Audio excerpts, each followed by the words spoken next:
and frustrated at a lack of action, a new Plymouth councillor bought a birthday cake for a pothole that was still unfilled a year after he informed roading authorities about it.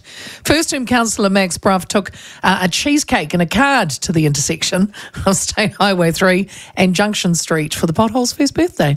He claimed he had told NZ Transport about the pothole, which was inside the white line on the Junction Street part of the intersection. And Max joins me now. Max, good afternoon. Hi, Leah. How you doing? I'm good, Max. So the cake you chose was a cheesecake. Is that what potholes like? It turns out they do, yeah. Thoroughly enjoyed it. Hey, Max, the council is responsible for Junction Street where the pothole is, but you believe it's NZTA's responsibility, correct? So let's just clear that up for anyone who's listening. It was an NZTA roadwork site that they were doing safety upgrades. Right. And NZTA authorised, it was their job. They did the work, or their contractor did the work, and it failed within a couple of days of it being finished. It sunk where they'd done some work. And instead of coming back and fixing it, they put some hit sticks around it to stop people from driving on it. And lo and behold, a year later, apparently now we're going to get some action though. Yes. Well, this is the good news because, as you said, they just put some edge marker posts around it and left it. Now, they're saying that work had been paused earlier this year while consents were being approved. Do you know what kind of consents they were talking about? Isn't that a great story? So they started the job, and they never finished it. Back in October last year, I think the 20th of October, they started the works.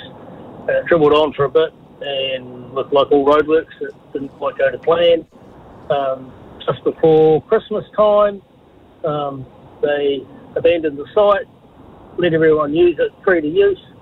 The first thing they did wrong was they stuck a concrete curb out into what used to be a turning lane, and people were coming out of town to turn left to Junction Street, and all of a sudden there was a concrete curb in front of them. So the first thing they had to go and do was repaint the turning lane. That was their first fail. In the meantime, that pothole started to form. They did nothing, or pothole subsidence, and then come a little bit of pressure from not just myself, there were other people climbing in as well, suggesting that it could have been done better. And they come, instead of fixing it, they put those sticks around it, and it turns out that if a cheesecake is all it takes to start getting potholes fixed around the country, it's going to be great for the sale of cheesecakes, isn't it? Nice. Because I was going to ask you that, Max. I mean, do you still potholes continue to be a problem around Taranaki Road? So, yeah, I mean, you intend to take cakes to all of them?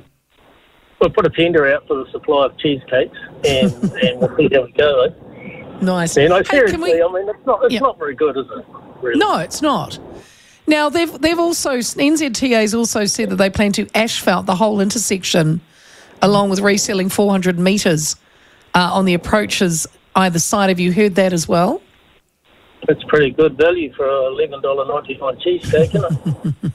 Not bad. So they have said they're gonna fix the pothole this week, next week. Have you been given a date? No, I haven't. No. It's probably something on their website. Their website is a moving target of dates because weather comes along, stuff happens. I understand practical delays. What I don't understand is why they put sticks around it to start with and then come out with a whole lot of excuses.